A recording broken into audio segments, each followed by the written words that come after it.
Luffy is the devil. Using his sun god devil fruit, he brings the light and hope of the literal dawn to the entire world. He is the Lightbringer, the fallen angel banished by God himself. He is Lucifer. But somehow he's also the true god of the world, someone who has continually defeated false gods all throughout the story, and only one last remains, the creator himself, Imu. Someone who's about to pull an Old Testament god by flooding the entire world again. Okay, I have to admit, I've been fixated on these biblical elements of One Piece for pretty much as long as I've been reading the story, and it's about time that I finally broke them all down for you guys, because I want all of you to be just as obsessed with this idea as I am. Things like the Adam and Eve tree, the tree of knowledge, and the devil fruits of temptation. Oh, and then of course Kuma and Mihawk worshipping some sort of fallen god as well, and that being Nika. So please allow me to take you on an epic 5-part journey unraveling Bible Piece with me. Now, to really understand everything I'm going to talk about today, I need to take you to Bible school. You see, for one, Luffy is incredibly similar to Lucifer, aka the devil, but don't worry if you're confused, I'll guide you through it. Lucifer is a fallen angel, the son of God, and hailed as the Lightbringer. He was actually one of God's greatest children and the one who betrayed the Lord himself while fighting back to lead heaven in his own image. In the process, he amassed an entire army of angels, 1/3 of heaven to be precise, against his kin, and it didn't go super hot, you can imagine. And I hope you can probably already start to see all the tie-ins that I realized he has to Luffy, because he's got fire powers, the Sun God title, and is the Warrior of Liberation. Oh yeah, and he pretty much leads an entire army like every other week against a different false god, it seems at this point. Luffy is the new Joy Boy, the new Sun God, someone that the Lunarians, literal angels, have worshipped. Now, we'll talk about all of that in the next segment though. For now, I first want to talk about a quote from the Bible that really caught my eye, and it kind of solidified this connection between Luffy and the devil for me here. Isaiah 14:12. How have you fallen from heaven, morning star, son of the dawn. Now this is said in reference to the king of Babylon being struck down, and is the Bible verse that truly created and brought upon the fallen angel and the entire devil connotation that we also often associate with Lucifer. But did you hear what I just said there? The son of the dawn? I mean, funny, isn't Luffy supposed to bring the dawn? The dawn bring, I mean, just like Joy Boy and Nika did as well. In fact, some people will say that Luffy is the son who will bring the new dawn. Yeah, I mean, it's a pretty direct parallel and one of many parallels that we're gonna talk about today. But of course, that's not the only big tie that Lucifer obviously has to One Piece. You see, Lucifer is often seen carrying a torch and generally has fire powers, kind of like Prometheus in ancient Greek mythology, but that's a different story. Also, similar to Luffy and Sabo, two characters who are both enemies of God, aka Imu, and are actively leading rebellions against the Holy Lands. Huh, now isn't that convenient?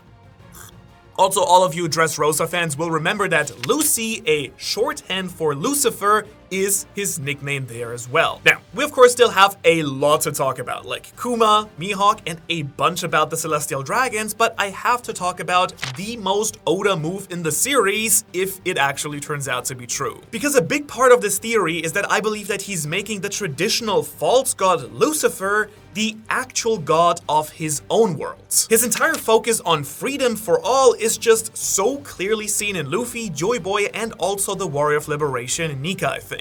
And now, as we've seen, Luffy is the one smiting and taking down all of these false gods who rule the world. Characters like Enel, Charlos, Doflamingo, Kaido, and obviously in the end, hopefully, Imu themselves. Also, don't worry, there's gonna be a bunch of false god connections about Imu down the road as well, so prepare yourself for that one too. But for now, great. We've covered pretty much the baseline of this theory, so you're prepared now for Chapter 2, the true origins of the devil, the light, and the sun god Nika in One Piece. Now, as I've previously mentioned, the Lunarians are the truest representation of angels that we've basically seen in One Piece Piece so far. Especially when you realize that the Seraphim, their advanced copies, are named after God's highest ranking angels in the angelic hierarchy, I think is what that's called. In fact, they're often called the Burning Ones due to their connection to fire, and of course, it's clear that the Lunarian design pulls from the Seraphim from Bible lore as well. I think it's no wonder that the false god Imu mocked the Lunarians by crafting false creatures of their flesh and blood, creating their own angel army that Vegapunk specifically designed to be the ultimate life form. Nope, not that ultimate life form. The Lunarians are incredibly important because it's been hinted that Nika, the original sun god,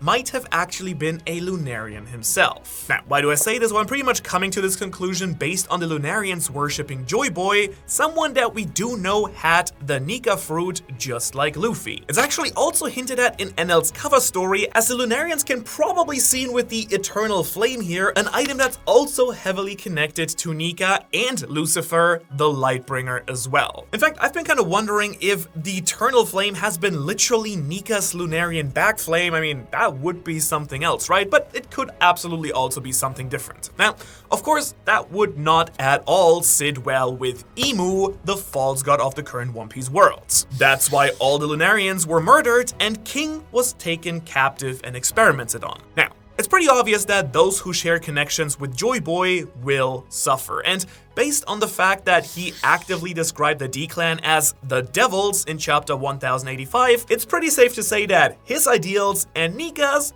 don't exactly click, I would say. But that doesn't necessarily mean that Nika, Joy Boy, and even Luffy are right in what they're doing, something that interestingly Dr. Vegapunk has hinted at in his speech about the Void Century. In fact, the Void Century itself was the center of this massive broadcast during the climax of the Egghead Island arc, and he brought up a really interesting point to me about how he doesn't know which side was actually morally in the right when talking about the war between the two big factions that took place during those 100 years. I will say something that just keeps intriguing me no matter how often I look at it. Now, this could of course parallel Lucifer's assault on heaven and might be exactly what took place during that missing period of time as well. Okay, I want you guys to quickly think about something. Why did Lucifer try and overthrow God in the first place? You see, according to Dante's Inferno, it's because Lucifer thought that he could do a better job than God, and as I mentioned earlier, he definitely wasn't alone. He led a rebellion with 1/3 of heaven's angels, and they then all got cast down into hell and all became demons, which is, I mean, the Bible is really fun as like a piece of lore to read as well sometimes. Now, maybe I'm just crazy here, but I feel like a Lucifer probably didn't lead a rebellion against a good person, so what if God was a bit of a tyrant? And by that I mean a lot of a tyrant. Like, he absolutely solved problems with an iron fist, like flooding the entire world, something that we do know Imu is about to do again, mind you. So to me, it kind of sounds like Lucifer, the Angel, and his clan of devils had a real reason to rebel and then just lost trying. And so my brain kind of went the direction, could this be the War of the Void Century? Because if that's true, Nika would kind of fill in really nicely into Lucifer's role, a Lunarian with a strong will and differing ideas about the true rule of heaven, aka the Ancient Kingdom or the One Piece planets. So they assembled other angels who would eventually end up being the D-Clan and led the charge against the Holy Land. And if that's what happened, this would of course give us immediately two big factions during a massive war, and two factions that are both correct and wrong in a way, exactly what Vegapunk said. Now, I'm not exactly certain what the Lunarians or Joy Boy would have done if they had won this war, but it could actually connect to my theory about Bing Sake. In case you haven't seen it yet, in that video I pretty much proposed that Joy Boy might have actually been the first person to pretty much accidentally flood the world, and that could absolutely be seen as an attack on gods. And I think this could also very nicely explain Vegapunk's hesitancy to side with either of them and why he wanted to wait and discover the full story first. But then of course Imu wouldn't really want that, would he now? Because if people knew about his unbelievably harsh ruling in the past, they would continue to side with the fallen angels, the D-Clan. But the Void Century and the Holy War aren't the only things similar to the Bible that connect to Lucifer and the world of One Piece. Because next, I want to talk about the fact that Lucifer tempted Eve with the forbidden fruit of knowledge in the Garden Eden. This fruit, and I use this term a little bit loosely here, freed her from the Garden of Eden, and I'm unbelievably confident it is the true origin and connection to devil fruits. I mean, when you consider all the major theories that the sun tree Eve grew the original devil fruits and that it could be a sapling from the Adam tree, the origins of devil fruit seems to be heavily themed around this part of Christian story. I mean, devil fruit, the fruit of the devil, the fruit of temptation, you get the idea. Now, of course, if Nika or Joy Boy, the devil, I mean, if either of them brought devil fruits into this world, it would absolutely explain why people who eat devil fruits are at God's mercy, aka at Emu's mercy. Okay, I see your face. What exactly do I mean by that though? Well, I like to take you back to every One Piece theorist's #1 fun fact about Emu, which is their name. If you somehow still don't know at this point, Emu spelled backwards is Umi, and Umi turns out to be the Japanese word for the sea or the ocean. I of course can't confirm this because I live in Japan and have access to incredible databases, research, real-life connections, and like all of you can bust out a really quick Google Translate as well if I need to.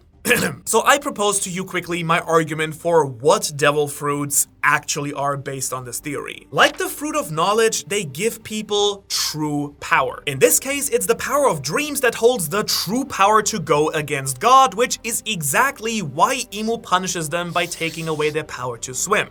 Get drowned, nerds. Obviously, knowledge in One Piece is also true power, as we know. I mean, that's why Ohara had to be killed. No, not me, Robin's homeland, I hope, because they were researching the true history and had great knowledge, unlike anyone else outside of the top brasses of the government. Knowledge that coincidentally now lies in Elbaf, by the way, is the arc that immediately followed all of Vegapunk's questions about the true history. Just saying. Also, speaking of knowledge being forbidden and evil and a weird garden connection, let's now talk about Nefertari D. Lily. The absolute baddie first queen of Alabasta is someone we all know for their incredibly rebellious act against Emu, sharing forbidden knowledge with the entire world. And looking back at it, this act of course was becoming a member of the Ohara Patreon, a place full of forbidden knowledge about the entire One Piece world, such as early reactions to chapters, longer cuts of videos, and it says here access to special community benefits like all of our digital art? Damn. Okay, but Lily did not only that, she also released the poneglyphs, and I find it very interesting that Lily is so heavily connected to Joy Boy in this regard as well. Because when I really thought about it, it kind of seems like maybe there is yet another connection to Lucifer here, sharing the apple with Eve, but instead here it's Joy Boy showing her the truth of the world, Emu, and then thus causing her rebellion. Not to mention that Emu, the true god, spends a lot of time in the flower room inside of the Holy Land. Now, maybe this symbolic place represents the actual Garden Eden, and it's why we were first introduced to it with a picture of Vivi, Lily's ancestor, cast out of paradise, right? A bittersweet connection to the past, a place where her ancestor may have committed a great sin in this world. Also, another quick note here on my end, Lily could, I think, also be a reference to Lilith, Adam's first wife. She eventually fell to the devils as well and is often referred to as the mother of all demons, and considering she is a member of the D-Clan, it's definitely possible, I think. Especially when we consider the fact that Vegapunk, a man killed for his literal knowledge of the world, has a satellite named after Lilith as well. Who, by the way, fun fact, was also the only one to properly escape the hellish scene at Egghead Islands. Okay, but we've been talking a lot about gods, and we're just gonna keep doing that. We're even gonna talk about crazy powerful deities from some other media that support my claims as well, and also talk a little bit about my boy Jesus D. Christ. But before we get the idea to the other major theories about Jesus in One Piece, yes, we're going all the way, I need to talk about the godly hierarchy of the One Piece world first. So for today's quick and easy segment, let me quickly break down what I believe is the godly ranking system based on everything we've seen so far, starting of course with the false god of the One Piece world, Emu and their army. On the top, of course, is Emu themselves. And let's be real, they could be so many things like the Sea Devil, a cartoonish villain that rivals the comical Nika powers, much like this devil from the old slapstick cartoons, or maybe they're even Nefertari D. Lily, possessed, in disguise, I mean, who knows? That's still up in the air pretty much. Regardless of that, their divine power is absolutely insane,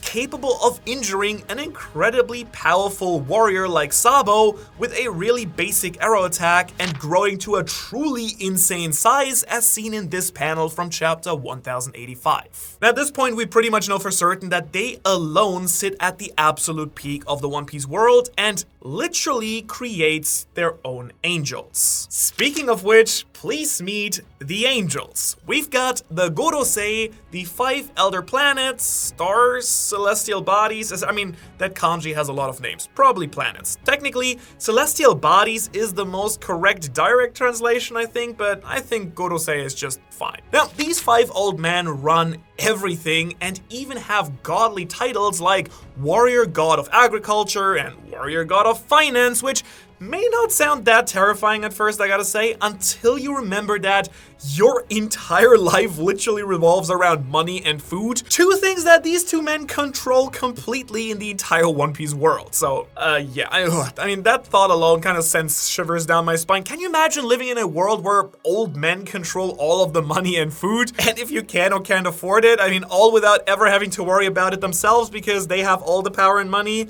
A truly nightmarish thought that could only ever exist inside the fictional world of pirates. Right? Dystopian commentary on our world economy aside, there are actually 2 other groups of angels that I need to cover as well. We've already talked about one, the Seraphim, literal angels made to serve Imu, but there is another one, which is the Holy Knights, a group that sits below the Gorosei, which we do know as we saw Figureland Garling get promoted from Holy Knight to Gorosei status from this group of executioners. Now, my man of many words, Monkey D. Dragon over here, believes that they are the true power of the world government, and they are the only group we've seen with permission to actually kill any other celestial dragon. Speaking of, they fall into our next group, which is the followers of God. Now, they themselves don't realize it, at least I don't think so. I feel like if they knew one celestial dragon, Saint Neruma Imu, stood at the top of the entire world, wouldn't be too happy about that. Regardless though, they are at the top and below them are the Marines and any passerby in the world government kingdoms. In a nutshell, this here is the evil god's crew, so it's time we talk about the sun god's crew, the true god, or I guess the devil in this case, Monkey D. Luffy. You know him, you love him, and you all wish you could be him. Cheers to that. He's surrounded by fly women wherever he goes, he has the power of God and anime on his side, and he's going to crush the world government at some point in the next, I want to say, 5 to 50 years, depending on how long One Piece ends up lasting. Who knows at this point? One way or the other, he's the living embodiment of Nika, the original sun god or devil, as I've been saying all day, and is the Lightbringer who carries with him the new dawn for the One Piece world. Now, below him are, of course, the Straw Hat crew. Now, part of me thought about trying to match up every single one of his crew to a different Arc Devil or something like that, but honestly, it feels a bit overkill and redundant and doesn't add that much to this theory. There's like way cooler stuff down the line. However, I do want to talk about at least Zoro and Sanji here, the wings of the Pirate King, as both of them have a super unique tie-in to their devilish leader. Now, Zoro is pretty obvious. He defeated King, the Lunarian, and has a goal of becoming the King of Hell. I think you can't really hit a nail on the head any harder with the connection to Satan and the underworld right there. I mean,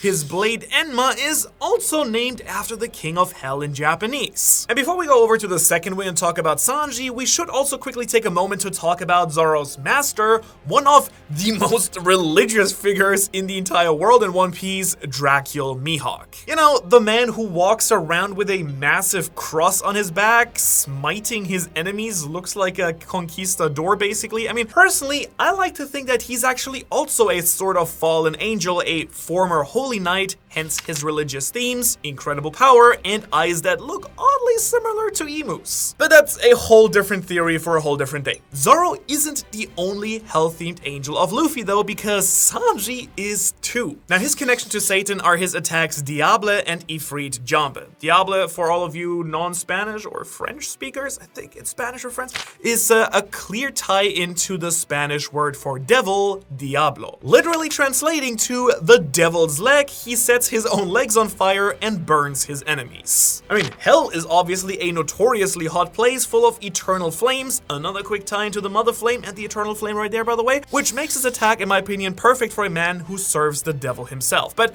that's not all here.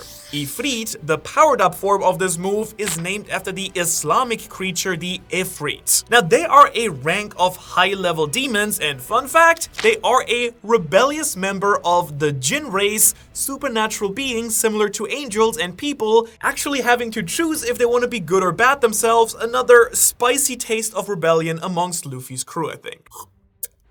But obviously, Luffy's crew is full of fallen angels, demons, and devils. Nico Robin, the devil child of Ohara, who has the power of demonial fleur. Then there is, oh, who thought about it, Brook, the literal Soul King, whose ice powers come from the underworld. And then of course we also have Frankie with his demonic nipple lights and Frankie Centaur. I mean, it's clear that the Straw Hats are Luffy's angels. So who is below the Straw Hats? Well, that would of course be the Straw Hat Grand Fleet, or whatever is left of them after Shanks got a hold of Bartolomeo, and any islands or nations that have been saved by Luffy. At this point, they're all his devout followers and will rally to his side in the time of need. He will lead all of them to salvation in a final massive war against the false god to bring the new dawn, an era of peace, One Piece, for all of them. Bam! I mean, who knew that the Bible was gonna be so connected to One Piece? And I still haven't even talked about Jesus and Kuma. I mean, there's just so much to talk about, and that's exactly why I just love One Piece and how deep Oda goes with all of this. It's one of my big special interests, and you know what else is? Lord of the Rings, the original, not the Amazon show. Now, of course, this is a One Piece video, so I apologize, and I'm not gonna break down all of Tolkien for you right now, but I can talk about two big connections to Catholicism Tolkien weaved into his world that Oda seemed to weave into his manga as well, because those were always things that seemed to be connected between Lord of the Rings and One Piece, as I'm gonna show you right now. Okay.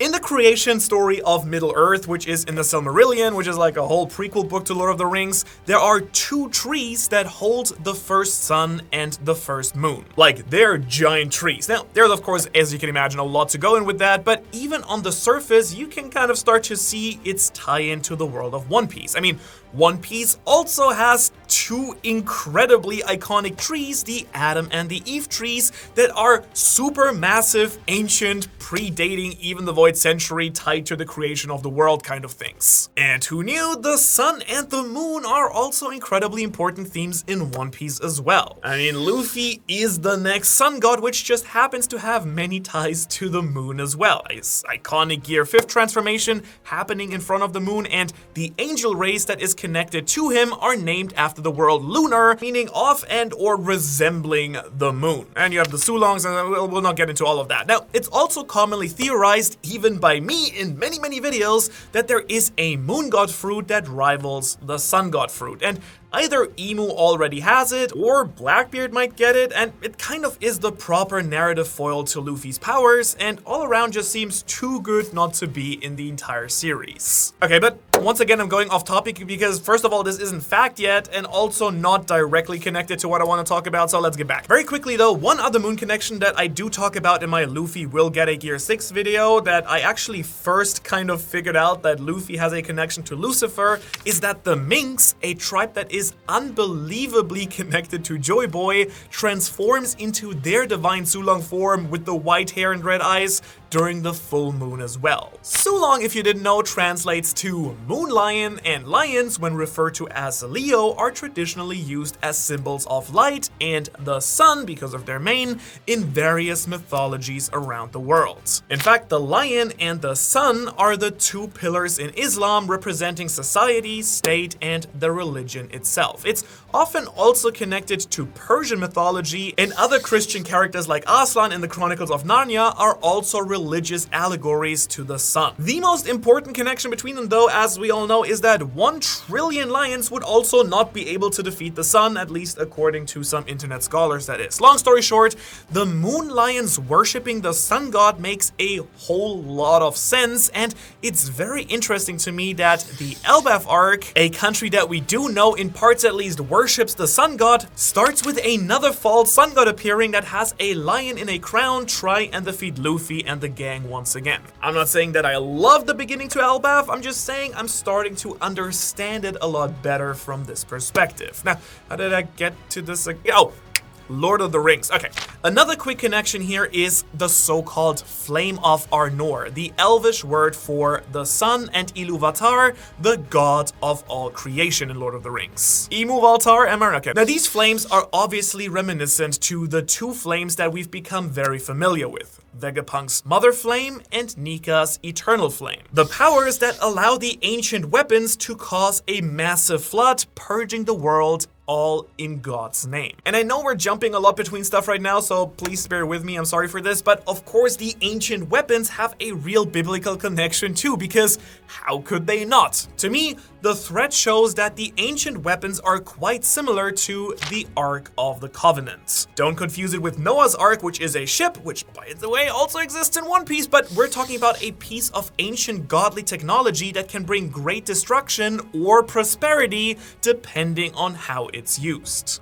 Seems to me like Joy Boy or Nika had a difference of opinion about how to use the ancient weapons compared to Emu. And I believe that that's why the poneglyphs, forbidden knowledge shared with the world by Lily, detail how someone can find these ancient weapons, at least 2 of them. And actually, while I'm talking about big pieces of technology and floods, and we just mentioned it, let's also quickly address the Ark Noah. You know, this massive boat located outside of Fishman Island, which some believe is supposed to bring the fishmen to the surface, but it may actually serve a completely different purpose in the past and also in the future. Now, of course, Noah and the Ark are an incredibly famous tale from the Bible and actually from mythology all around the world, where Noah saved 2 of every living creature from God's great flood using a massive boat known as the Ark. Again, not to be confused with the Ark of the Covenant we talked about earlier. Now, to me, this is a clear connection that this boat, the boat named the Noah, sank sometime after Joy Boy used it to save the world the first time from the first great flood that drowned everything 200 meters down sometime in the last 800 years. I mean, for all we know, it could even be the first pirate ship ever, as we learned from Dr. Vegapunk that Joy Boy was the original pirate to set sail on the oceans in this world. That's why the Sea Kings and Poseidon are supposed to help carry this boat back to the surface, keeping Joy Boy's failed promise from all those years ago, which has been documented in the Fishman Island poneglyphs and then read by Robin. Okay, but I hear you. Mano, I went to Bible camp last summer. Luffy is not the devil. Luffy's actually One Piece Jesus. And you, dear viewer, oh dear viewer, might actually be right. So let's turn back to the next chapter of Bible Piece, Luffy 5656. And I mean, hey, this is all just a theory, a One Piece theory, which means that I could very well be completely off the mark here, so I mean, please keep it polite in the comments, but there's a bunch of evidence that also points to Luffy being Jesus, and I think it's only fair I cover that idea as well. After all, Nika and Joy Boy may be the true devils and lightbringers, and Luffy is God's son, bringing glory to the world in his name. And yes, I did mean that.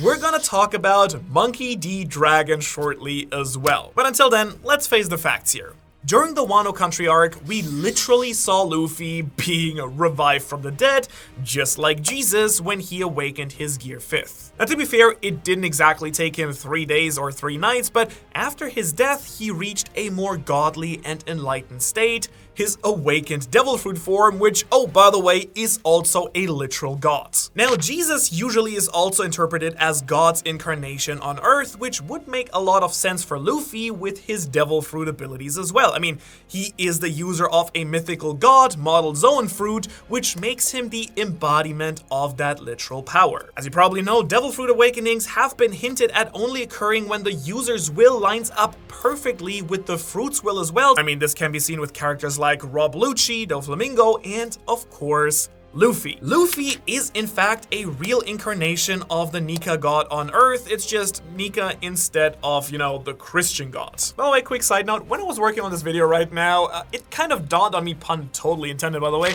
that Jesus awakened after 3 days and 3 nights, which is a number directly associated with the sun god power. I mean, 3 users, Nika, Joy Boy, and Luffy, who bring 3 different dawns. I mean, just a little bit food for thought there. It may not be anything, or it may back up the Luffy is Jesus argument completely. Anyways, going back to the main point, something that absolutely does back it up to me though is that Luffy gathers followers wherever he goes. Bon Clay, Bartolomeo, Yamato, if you name a place that Luffy has been to basically, he has gathered followers from that place. He goes somewhere, liberates the people, performs some sort of miracle, and gains new followers. It's like the most Jesus thing to do besides walking around in sandals everywhere. But not only that, he also empowers the weak and the masses of people during every single arc. He leads full-on wars in Dressrosa and Wano, but he also clearly helps people of, say, Alabasta or Drum Island against their oppressors as well. Not to mention that this dude puts so much focus on feeding people like